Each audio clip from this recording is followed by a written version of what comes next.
우리는 오늘 여기 본문에 놀라운 진리가 일어나는 것을 볼 것입니다. 예수께서 우리에게 분명히 말씀하십니다. 너는 나를 본 거로 믿느냐? 보지 못하고 믿는 자들은 복되도다. 안 보고 믿는 믿음이 어떻게 과연 있을까? 지금까지 현황을 보아서는 모든 믿음은 봐야 되고 만져봐야 되고 오감을 느껴야 되는 것이었습니다. 즉 오감을 통해서 보고 듣고 느끼며 마음이 그것을 받아들여 우리가 믿는 것이죠. 그러므로 믿기 위해서는 우리의 감각기관을 부지런히 움직여서 머리로 옮겨야만 믿을 것 같습니다. 그러나 진리의 길은 그런 것이 아닙니다. 보이지도 않고 들리지도 않고 느껴지지도 않고 경험도 안 되는 것을 믿으라는 말씀입니다. 이것은 세상의 지식으로 말이 안 되는 것입니다. 그러게 오늘 신자들도 진리에 들어가지 못하고 있습니다. 어떻게 보지도 않고 믿는 믿음이 가능한가요? 무엇인지 보여주고 듣게 해야 믿을 것이 아닌가요? 세상에서 살면서 확실히 믿을 것이 무엇인가요? 다 변질되고 부패되어서 없어지는 것들 뿐입니다. 한번 잠시 생각해 보세요. 실제로 안 그런 것들이 있는지 말씀해 보세요. 변하지 않고 존재할 수 있는 분은 오직 하늘에 계신 하나님 뿐이십니다. 살아서 역사하시고 존재하는 하나님 말씀은 살아 계십니다. 그의 말씀은 절대로 헛되게 돌아오는 일이 없습니다. 그 말씀이 바래지니 천지가 세상이 존재되고 돌아가고 있습니다. 끝없이 광활한 우주가 하늘과 땅의 모든 아름다운 것들과 함께 나타나고 있습니다. 그 말씀은 하나님 자신이고 말씀이 육신이 되어서 감각적으로 한계 속에 있는 우리에게 보이고 있습니다. 이제 그 말씀이 기록되어 우리에게 주어졌습니다. 완전히 보이는 게 아닙니다. 분명히 눈으로 보고 귀로 듣는 것입니다. 단지 그것이 경험이 아직 안 될 뿐입니다. 예수께서 이 말씀을 믿으라는 것입니다. 아직 성취가 눈에 안 보여도 된 것처럼 믿으라는 것입니다. 첫 번째로 부활하신 예수는 시공을 초월한 몸이 되었습니다. 영이신 예수님. 안식 후 첫날 저녁 때 제자들이 한 곳에 모여 있을 때 유대인들은 두려워하여 문을 닫고 있었습니다. 제자들은 주님께서 십자가에 달리시기 전에 죽음에서 다시 살아날 것을 말씀하셨고 부활하신 후에 마리아를 통하여 말씀해 주셨음에도 불구하고 여전히 그와 같은 사실을 믿지 못하고 있습니다. 그래서 그들은 안식 후 첫날에 함께 했지만 유대인들은 두려워하여 문을 꼭 잠그고 안에 있었습니다. 그때 주님께서 그들이 머물고 있던 방에 나타나셔 그들에게 손과 옆구리를 보여주셨습니다. 그리고 그들에게 너희에게 평강이 있을지어다. 아버지께서 너를 보내신 것 같이 나도 너에게 보내노라고 말씀하시고 또한 성령을 믿으라 하라고 말씀하셨습니다. 주님께서 이렇게 하신 것은 제자들로 하여금 주님의 부활하심을 믿도록 하심이었습니다. 그들은 주님의 증인이 되어 모든 사람에게 복음을 전하도록 부르심을 입은 자들이었습니다. 그런데 그들은 아직도 주님의 부활하심에 대한 믿음을 가지고 있지 못하였기 때문에 증인으로서 부르심에 응답할 수가 없었습니다. 그래서 주님은 부활하신 후 무엇보다 먼저 제자들로 하여금 이와 같은 사실을 믿을 수 있도록 하심을 한 것이었습니다. 여기서 중요한 교훈은 부르심에 대한 응답은 그 일에 합당한 믿음이 주어질 때 가능하다고 봅니다. 언급한 것처럼 제자들은 주님의 부활하심에 대한 믿음을 갖기 전까지 부르심에 응답할 수가 없었습니다.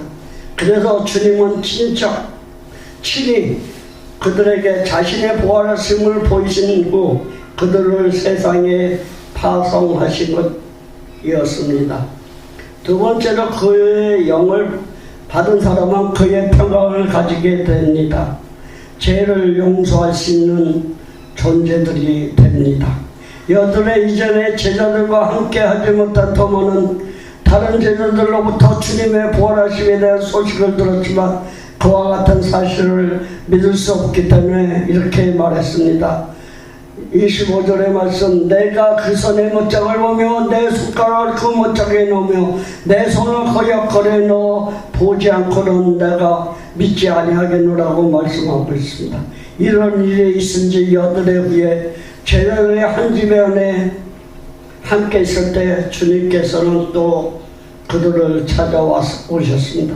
그리고 도마에게 네 손가락을 이리 내밀어 내 손을 보고 네 손을 내밀어 내 옆구리에 넣어봐라.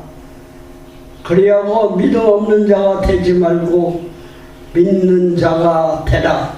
20절에 말씀하셨습니다. 도마는 주님을 배웠고 주님에 대해 이렇게 고백했습니다.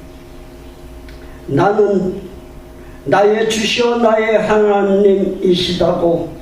주님은 도마의 고백을 받으시고 또다시 그에게 너는 나를 본고로 믿느냐?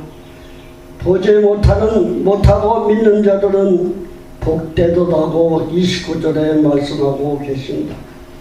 제자들은 들었습니다. 그렇지만 믿지 못했습니다. 그래서 주님은 그들에게 자신을 보여주심으로 믿음을 갖도록 하였습니다. 제자들은 어째서 들은 것을 믿지 못했을까? 이 물음에 대한 대답을 가운데 하나는 그들이 들은 것은 인간적인 생각으로 이해할 수 없는 일이었기 때문이라는 것이었습니다. 대부분의 사람들은 경험의 범위 안에서 이해력을 갖고 있기 때문입니다. 그런데 부활은 제자들 자신뿐만 아니라 지금까지 세상에 살았던 사람들 가운데 어떤 사람도 경험해 본 적이 없는 일이었습니다. 그리하여 그들은 듣기는 들었어도 그것이 무엇인지조차 상상에 가지 않았던 것이었습니다. 실제로 영에 속한 것들은 육신으로는 이해가 전혀 되지 않습니다. 왜냐하면 육에 속한 사람은 영의 일을 알 수 없기 때문이다. 로마서 8장에 5절부터 10절의 말씀이 기록되어 있습니다. 그래서 바울은 성도들을 위하여 기도할 때 지혜와 계시의 영을 너에게 주리 하나님을 알게 하시고 에베소서 1장 10절에 기록되어 있습니다. 제자들이 어째서 들은 것을 믿지 못했을까? 이 물음에 대하여 우리가 생각할 수 있는 대답을 가운데 다른 하나는 제자들의 말씀을 통하여라는 것입니다. 그들은 현실 가운데 일어나는 시간들을 보았지만 그 사건을 통하여 예언의 말씀이 성취되는 것은 보지 못했습니다. 이와 같은 사실은 오늘 우리에게도 중요한 의미를 가지게 됩니다. 만일 믿음이 인간의 경험을 초래하는 것을 알지 못하거나 또는 하나님의 뜻으로 현재를 해석할 수 있는 능력이 결여되어 있다면 지금 여기에서 하나님의 뜻이 성취되고 있을지라도 우리는 그것을 보지도 못하고 이해할 수도 없을 것입니다. 부활하신 후 주님께서 제자들 가운데 행하신 모든 일을 생각할 때 믿지 못한 제자들이 믿음을 갖게 된 것은 오직 온전히 주님으로 인한 것임을 알 수 있습니다. 이와 같은 믿음은 은혜가 선행할 때 갖게 되는 것임을 말해주고 있습니다. 그래서 하나님은 바울을 통하여 믿음을 하나님께서 우리에게 주시는 선물임을 말씀해 주신 것입니다. 이와 같은 사실은 주님께서 도마에게 주신 말씀도 은혜를 배제한 말씀이 아님을 말해주고 있습니다. 즉 우리가 보지 못하고 믿을 수 있는 것은 성령님께서 우리에게 지혜와 계시 영을 주실 때 가능한 일이기 때문입니다. 주님은 부활하신 후에 무엇보다 중요하게 하신 일을 이런 제자들에게 깨우쳐 주는 일이었습니다. 이런 깨우침은 그들로 하여금 주님의 부활을 받고 증인이 되게 해줄 수 있었을 뿐만 아니라 앞으로 그들의 삶 가운데 일어나는 모든 일을 믿음으로 볼 수 있는 시야를 열어줄 수 있었기 때문이었습니다. 주님은 이런 일을 하실 때 제자들의 무지함을 오래 참으시고 그들이 깨달을 때까지 인내하며 가르쳐 주셨습니다. 이와 같은 사실은 주님께서 자신의 뜻을 이루시기 위하여 사람들을 택하시고 사용하실 때 현재의 능력보다는 장래의 가능성을 보시고 택하신다는 사실을 알 수 있습니다.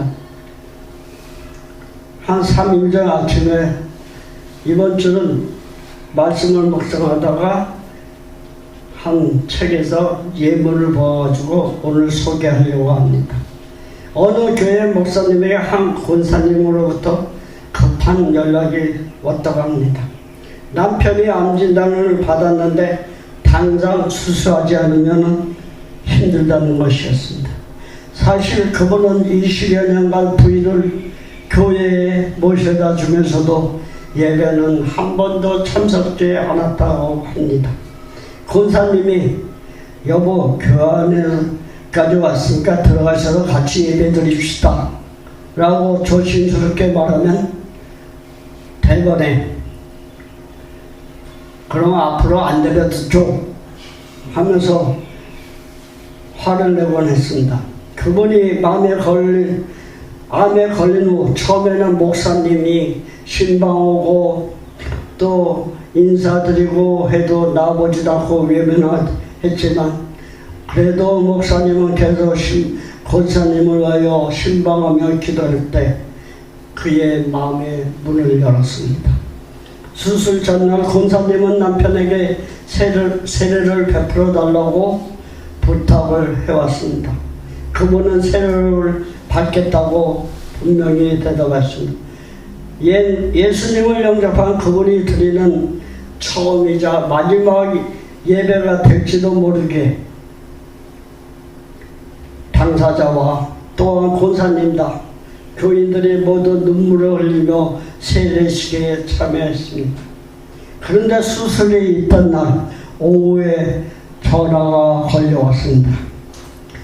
목사님, 놀라운 일이 일어났습니다.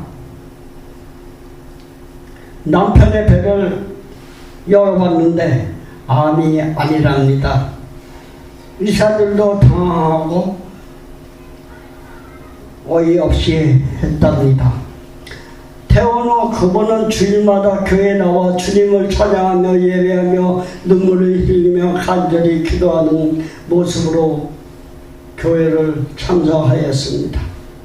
하나님을 보여주어야 믿겠다고 교회에 나가기를 미루고 있으니까 1년 되고 5년 되고 20년 세월을 주님과 상관없이 보내는 것만큼 안타깝고 어리석은 인생이 어디 있겠습니까?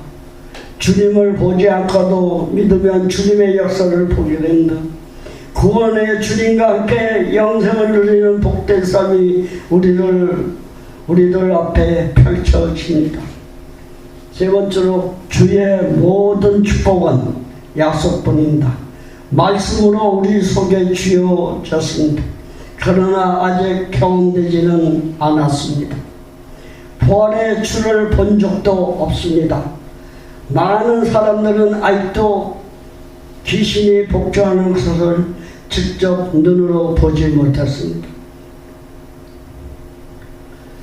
주의 권세가 우리 속에 있음을 우리는 느끼지 못합니다. 그러나 주는 말씀하십니다. 볼지어다 내가 세상 끝날까지 너희와 함께 항상 있으리라. 믿는 자에게 이런 표적이 따르리라. 그러므로 우리는 믿고 움직여야 합니다. 주의 말씀은 성령이 함께 움직이신다. 그 말씀대로 순종한다면 그대로 현실로 나타날 것입니다. 즉시 나타나지 않아도 확실히 흔들리지 않게 기대하며 준비하고 계시기를 바랍니다. 신앙의 모든 선배들도 그렇게 순종하고 기다렸습니다. 믿음으로 굳게 서서 주 이름으로 명하십시오. 승리할 것입니다. 그대로 될 것을 우리는 믿어야 됩니다. 아멘. 다 같이 기도하겠습니다. 사랑과 은혜가 충만하신 여호와 하나님 아버지, 우리도 주여 하나님 주님을 안 보았어도 우리는 안 보고 믿는 자니 더욱 축복받는 자가 될 수가 있겠는데요. 아버지는 주여 하나님 말씀으로 살아서 우리의 마음속으로 옵니다. 주여 주님을 보지 않고도 믿고 나갈 수 있는 저들 되게 하시고 옛 선지자들처럼 옛 사도들처럼 우리는 준비하고 기대하고 인내하며 나갈 수 있는 저희들의 믿음이 되게 하여 주시옵소서. 오늘 주여 이 자리에서 주 성령님이 같이 하셔서 부활의 주님을 본 줄 믿습니다. 하나님 같이 하여 주심을 감사합니다. 주여 역사하여 주시오. 이 시간에도 주님이 우리의 마음속에 주 성령님이 같이 하셔서 우리의 평안과 축복과 또한 우리의 불안함과 두려움 또한 아픔과 고통을 이길 수 있으리라 믿습니다. 성령님 같이 하셔서 아픈 부위와 또한 가지고 있는 질병의 고통을 이겨낼 수 있도록 주여 역사하여 주시고 주만 믿고 따라갈 수 있는 저희들 되게 하여 주시옵소서. 예수 그리스도 이름 받도록 간절히 기도했습니다.